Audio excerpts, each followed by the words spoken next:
The next item on the agenda today is an information item on the biological mechanism acting at low doses of radiation. This is outlined in CMD 17 M46 and M46.A. I understand, Mr. Rinker, you still have the floor. Over to you. Thank you, Mr. President and members of the Commission. My name is Michael Rinker, Director General of the Directorate of Environmental and Radiation Protection and Assessment.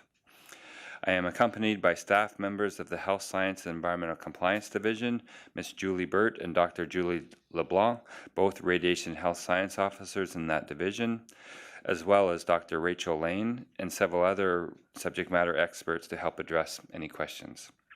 We are also accompanied by Dr. Patsy Thompson, who serves as the CNSC's technical advisor, as well as Vice Chair of the United Nations Scientific Committee on the Effects of Atomic Radiation, or UNSCEAR.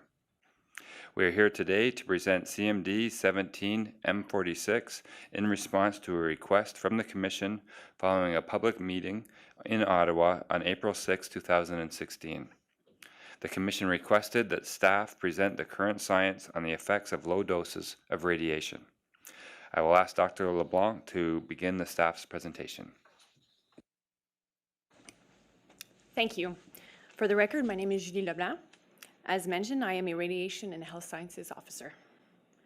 Before I begin with the presentation, I'd like to draw your attention to the picture of the cell on this slide. It is here as a reminder that today's presentation will be focused on radiation biology, the field of study that looks at the effects of radiation on living things. Typically, experiments in this field are performed on cells, parts of the cell, or on whole animals. Radiation biology complements epidemiology. The latter is the study of the factors affecting health and illness of human populations and how disease is distributed. Until recently, epidemiological studies could not provide firm conclusions as to the health effects from the low doses of radiation, nor can they offer any explanation of what is going on inside the human body following radiation exposure. Radiation biology experiments are useful as they can offer a biological basis for what occurs within the low dose range. To understand the effects of radiation, we will first review some fundamental concepts in radiation biology.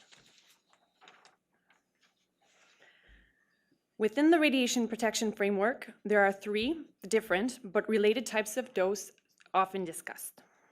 The first, on the top of the screen, the absorbed dose is expressed in a unit called the gray, but more commonly referred to as milligray, which is 1,000 times smaller. It describes the energy deposited by radiation in a kilogram of substance like tissue. When discussing human health studies or radiation biology studies of cells or animals, this is a unit typically being used as it is a physical unit. The next two units are radiation protection quantities. This means that judgment has entered the equation since both terms, including weighting factors, grounded in science but determined by scientific committees. The equivalent dose expressed in sieverts, or more commonly millisieverts, is the absorbed dose weighted for the different types of radiation. This weighting factor accounts for the fact that for the same dose, some types of radiation are more biologically damaging than others. The example on the middle of the screen shows that alpha radiation is 20 times more biologically damaging than both beta or gamma radiation for the same dose. At the bottom of the screen, the effective dose, also expressed in millisievert, is the equivalent dose weighted for the sensitivity to radiation of the organ or tissue exposed. Some tissues and organs are considered to be more sensitive to radiation. That is, radiation can be more harmful to certain tissues or organs. This occurs because the cells that make up those tissues divide more frequently. You can see in the diagram, three different examples of weighting factors are listed.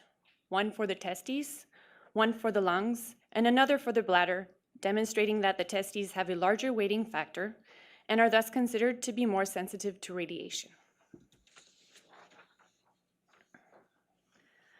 The figure on this slide is providing context for the term low dose.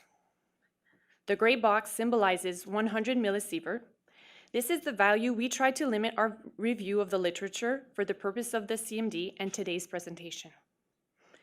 At times, greater doses were considered, but our work focused on radiation biology experiments where the doses were in the low dose range, that is 100 millisievert or less. To put this value in context, we can compare the gray box to several other values. First, the green box represents the nuclear energy worker dose limit of 50 millisievert in 1 year. The 100 millisievert over 5 years component of the dose limit is not shown on this figure. Second, the blue box represents the annual average natural background in Canada of 1.8 millisievert. Third, the orange box symbolizes the annual public dose limit of 1 millisievert. Workers typically receive a small fraction of the CNSC dose limits year after year. The doses discussed throughout this presentation, which are 100 millisievert and below, are particularly relevant as they are in line with what nuclear energy workers actually receive over their lifetime. The doses to members of the public are 100 to 1,000 times lower than the CNSC public dose limits and are thus relevant to today's discussion as they are significantly lower than the doses used in experimental radiation biology studies. Another concept to understand before we move on to the biological effects of radiation is radiation quality. Radiation quality is a measure of energy that is transferred from the radiation to the exposed matter or the tissue over a given distance. This is referred to as the linear energy transfer, or LET. The LET can impact the type of damage that may happen to the cell as a result of the exposure to radiation. Therefore, it is important when comparing experimental results from different studies to know which type of radiation was used. As you can see at the top of the diagram, low LET types of radiation, like beta radiation, transfer their energy to the tissue or organ in a sparsely ionizing pattern over a large distance, whereas high LET types of radiation, like alpha radiation, transfer their energy in a dense ionizing pattern over a comparatively small distance. The implication here is that high LET radiation could cause damage to the cell that is more difficult to repair than low LET radiation. Although radiation can pass through and deposit its energy in any part of the cell, nuclear DNA has classically been considered the most critical molecule because it is the set of instructions, or genetic code, that dictates how your cells will grow, divide, and function. This set of instructions is passed from cell generation to cell generation. Damage to DNA could result in an adverse biological effect, like a mutation, which in theory could increase the risk of developing cancer. After radiation exposure, the cell will mount a response to maintain the integrity of the genome, which is the sum total of an organism's DNA, to minimize any adverse effects or biological damage caused by the radiation. Many parts of the cell, like the cytoplasm, mitochondrion, and cell membrane, as shown on this image, all have important roles to play when a cell responds to radiation. The figure on this slide shows a cartoon version of DNA where the two sides of the molecule are linked and together form what is called a double helix.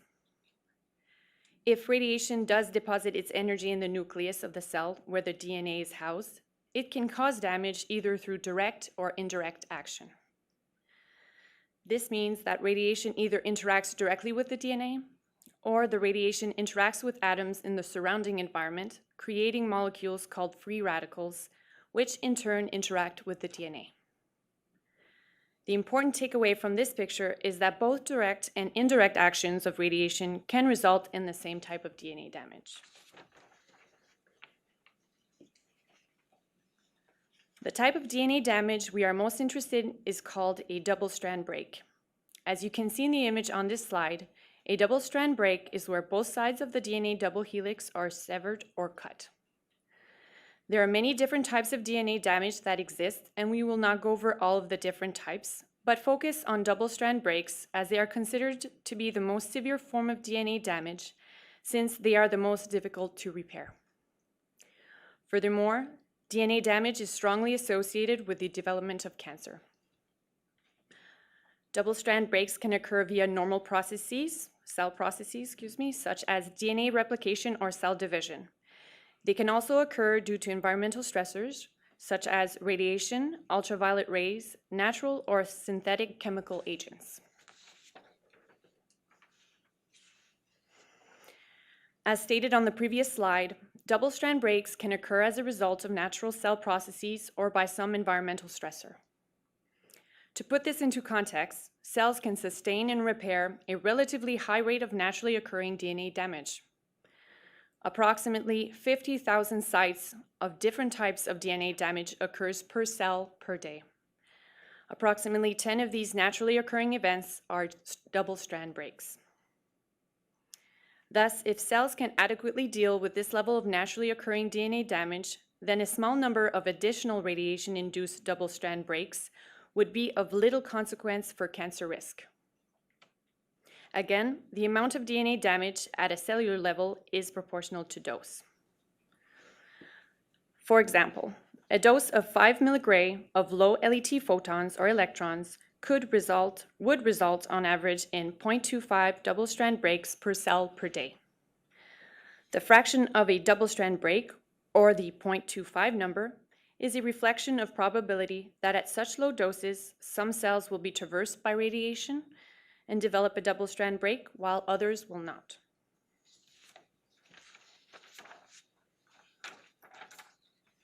As we've been discussing, if radiation passes through a cell causing damage, like a double-strand break, the cell will then mount a response to maintain the integrity of the genome. This response will either lead to proper repair of the damage, resulting in no increased cancer risk, or there will be misrepair or a lack of repair, leading to an increased cancer risk as indicated by the pink cell. However, an increase in the risk of cancer is just that, an increase in risk. It does not mean that a cancer will necessarily arise. This is demonstrated by the possibility that the cell highlighted in pink can either become cancerous or not, indicated by the black and blue cells respectively. What I would like for you to take away from the fundamentals of radiation biology section is that first, ionizing radiation can damage DNA, but this damage is most often repaired. Second, double-strand breaks are the most severe type of damage since it is the most difficult to repair. Third, improperly repaired damage can contribute to cancer development. And fourth, environmental exposures of radiation produce a small fraction of damage compared to what occurs in our bodies every day. I will now pass the presentation to Mrs. Julie Burt. Thank you, Dr. Leblanc.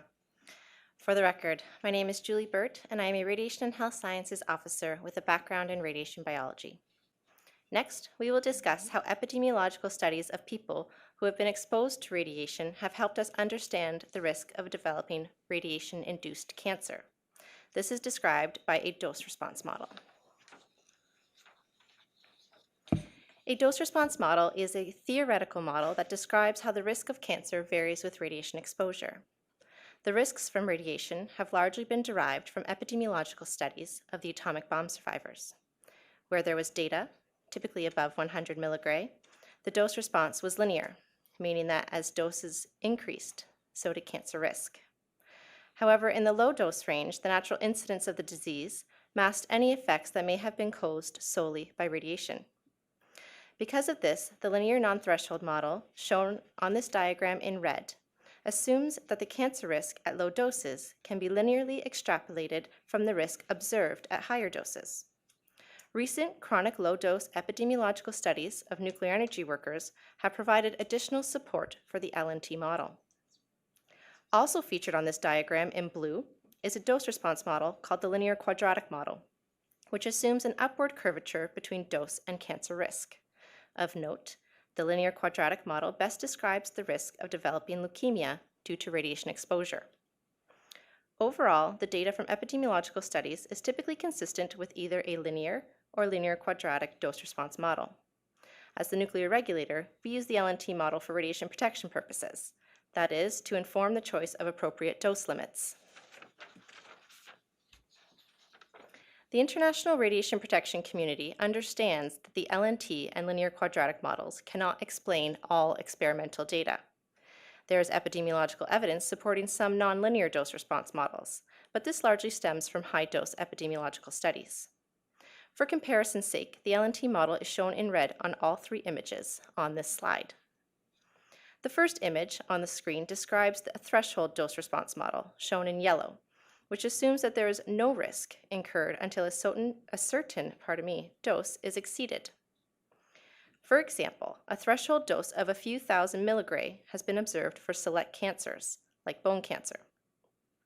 The middle image on this screen shows a superlinear dose-response model, shown in blue, which assumes a greater risk than predicted by the LNT model.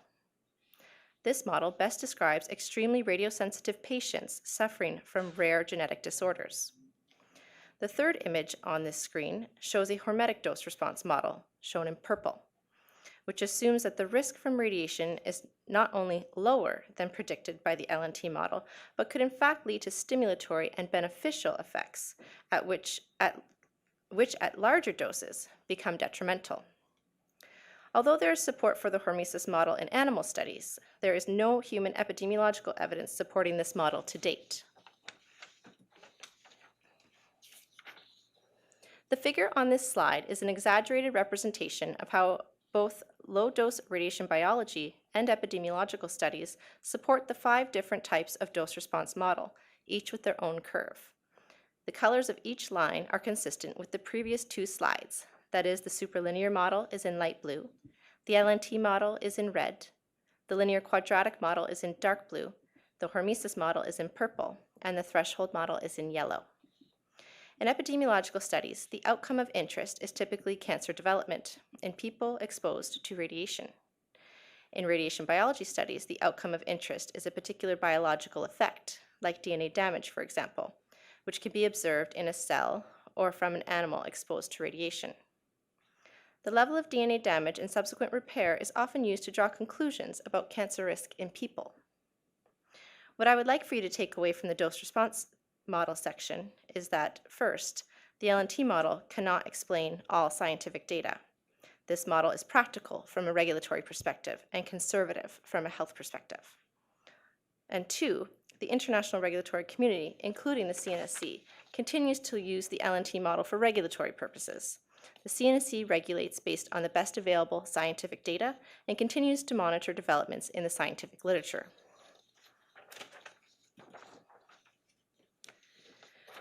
Presently, epidemiological evidence cannot confirm any dose-response model below approximately 100 millisieverts. This is where experimental radiation biology studies of different biological mechanisms can help explain each dose-response model by providing insights as to what may be occurring in living organisms at low doses. 4 different biological mechanisms will be defined and explained in the following slides. As we discussed earlier, when radiation passes through a cell, the cell is going to mount a response. A biological mechanism encompasses the steps between a stress response to radiation and a resulting biological effect. The effect of interest is typically DNA damage. It should be noted that each of the 4 biological mechanisms discussed can be induced by other stressors, like chemicals, for example. The reason we are discussing the different biological mechanisms is because, in theory, each one could influence the shape of the dose-response curve, and we are interested in what is going on at the cellular level in the low-dose range. To review, the first biological mechanism that we will discuss today is the bystander effect.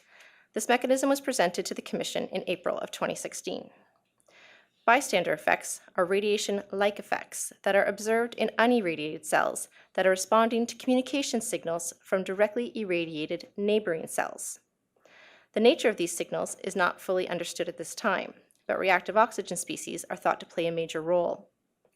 This figure shows how the ionizing radiation only interacted with one cell, highlighted by the red nucleus in panel A. And that red nucleus has sent communication signals to the pink nuclei as highlighted in panel B.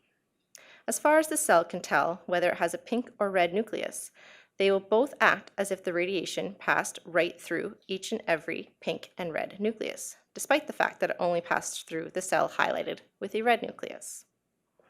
Importantly, the identification of the bystander effect confirms that energy does not need to be deposited in a cell to produce a biological effect, and therefore the whole cell, tissue, or organ can respond to radiation exposure. The bystander effect could be either a protective mechanism or a mechanism that leads to detriment. For example, if communication signals were to lead to the destruction of bad or unhealthy cells, this mechanism could be considered as protective. However, if communication signals were to create adverse effects in neighboring healthy cells, like inflicting DNA damage upon them, this biological mechanism could be considered as detrimental. The second biological mechanism, also discussed before the Commission in 2016, is genomic instability. Genomic instability is described by the accumulation of new genetic alterations, or changes, observed in the progeny of irradiated cells, even multiple cellular generations after the initial hit by radiation. A cellular generation is the result of a cell dividing to produce two identical daughter cells. Each new cell generation is indicated by a downward pointing arrow. As you can see in the figure on this slide, different types of changes, like mutations, shown in green, or different types of damage to whole chromosomes, called chromosomal abnormalities, shown in purple and red, can be observed multiple cell generations after the initial hit by radiation. These alterations or changes appear to be random in nature and timing. Genomic instability is a hallmark of cancer and thus considered to be a biological mechanism that solely leads to detriment. The third biological mechanism is considered to be a protective mechanism.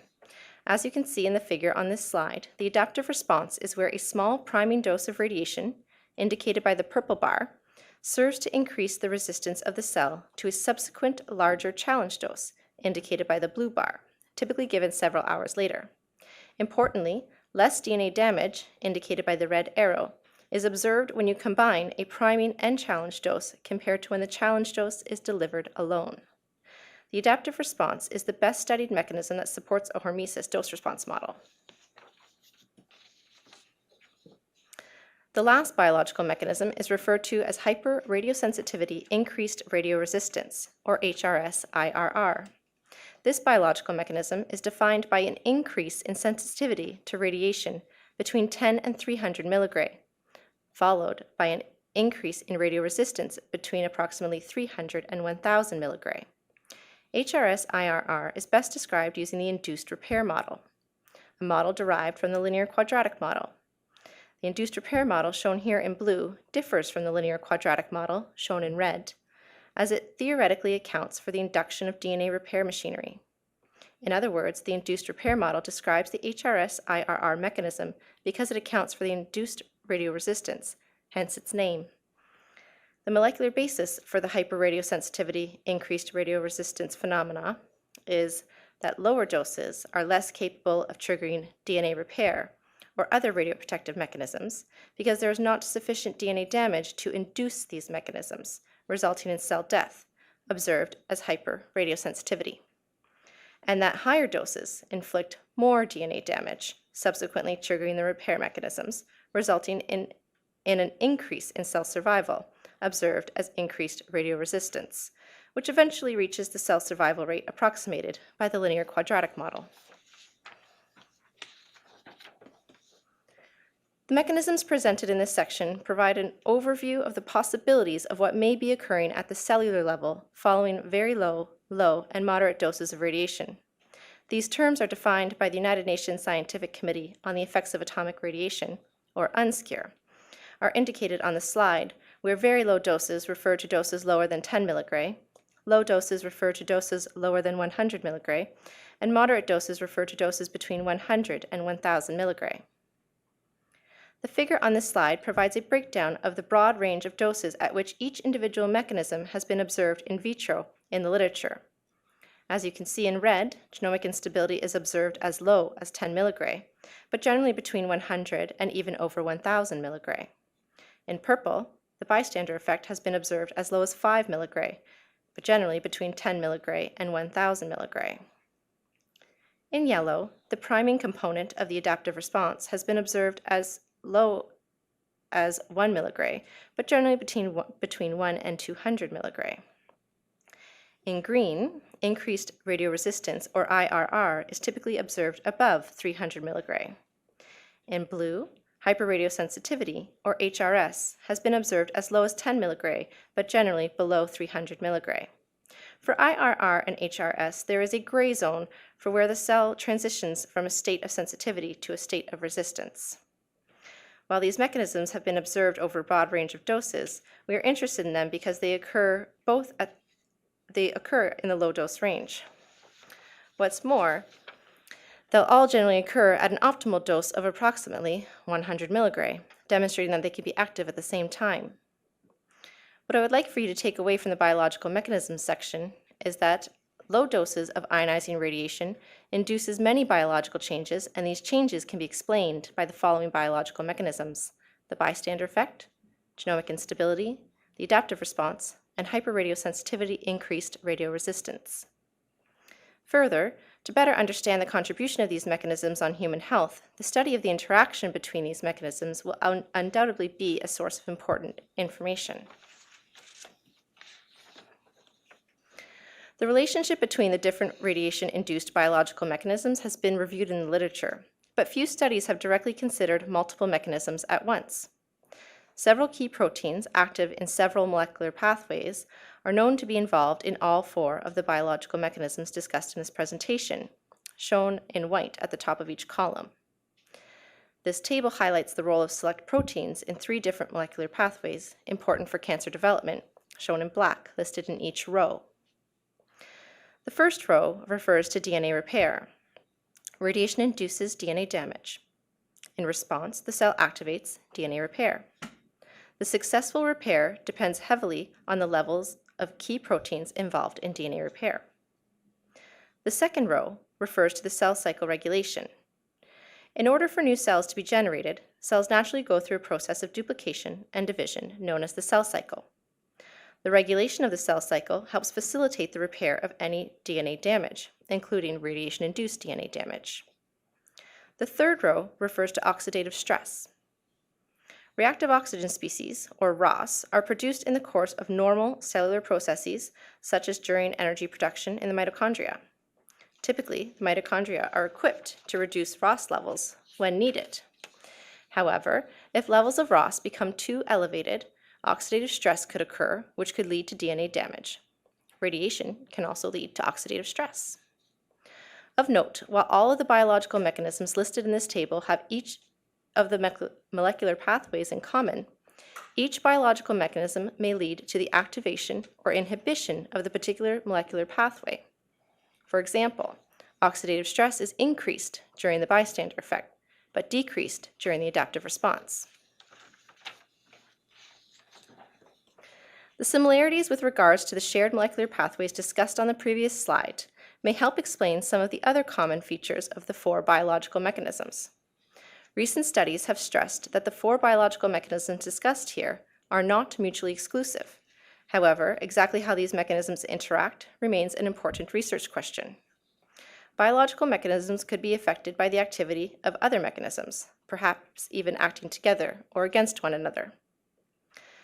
This slide highlights the need to better understand the individual biological mechanisms, but also if and how they act in concert.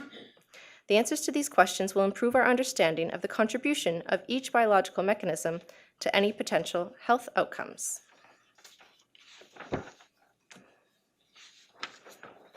So what does all of this mean? Are there any potential health implications from the biological mechanisms that we've discussed? In other words, does the radiation exposure under consideration that is causing changes at the cellular level lead to an increase, a decrease, or no change in cancer risk at the individual level? The potential health implications depend on whether or not DNA damage is successfully repaired. Persistent DNA damage could compromise the integrity of the genome. Genomic integrity, which forms the base of the figure on this slide, is the maintenance of our genetic code. It ensures proper function of not only our cells, but our tissues, our organs, and our body as a whole. the loss of genomic integrity can lead to an increase in cancer risk. As the figure on this slide demonstrates, the maintenance of genomic integrity is a delicate balance between radiosensitivity and radioresistance. Radiosensitivity could result from a combination of biological mechanisms that are driven by factors such as lack of DNA repair or an increase in oxidative stress. Radioresistance could be the result from a combination of different biological mechanisms that are driven by factors such as an increase in DNA repair or a decrease in oxidative stress. At this time, there is not enough evidence to demonstrate the impact of the biological mechanisms on radiation-induced cancer risk at low doses. More research on the interaction between all of the biological mechanisms is needed before we can determine under what circumstances the scale will tip towards radiosensitivity or radioresistance. Going forward, the careful consideration of the limitations of radiation biology studies and a better understanding of the low-dose DNA damage response will be critical in assessing radiation-induced cancer risk. It's difficult to take experimental cell studies or animal studies in an attempt to extrapolate what that means for the risk of cancer in humans. For example, careful considerations could include whether cell or tissue-specific effects observed in vitro experiments reflect the true response in the body as a whole, whether uniform animal populations who have the same age, sex, diet, and lifestyle and genetic background can represent diverse human populations, and whether experimental dose and dose rates are representative of environmental exposures. Of note, it is also possible that the different biological mechanisms impact an organism at the cellular level only and may not impact overall cancer risk. I'd like to pass the presentation back to Mr. Rinker to conclude with staff thoughts on where the science is, where it's going, and how it impacts our regulatory oversight. Thank you, Michael Rinker, for the record. To conclude, cells respond to radiation exposure in a multitude of ways. The biological mechanisms discussed here depend on cell type, some of which have different radiosensitivities, radiation quality. As an example, high LET alpha radiation induces more complex types of DNA damage than low LET beta or gamma radiation, and biological endpoint. What was the observed or measured experimental outcome? Today, we've discussed DNA damage as an example in some detail.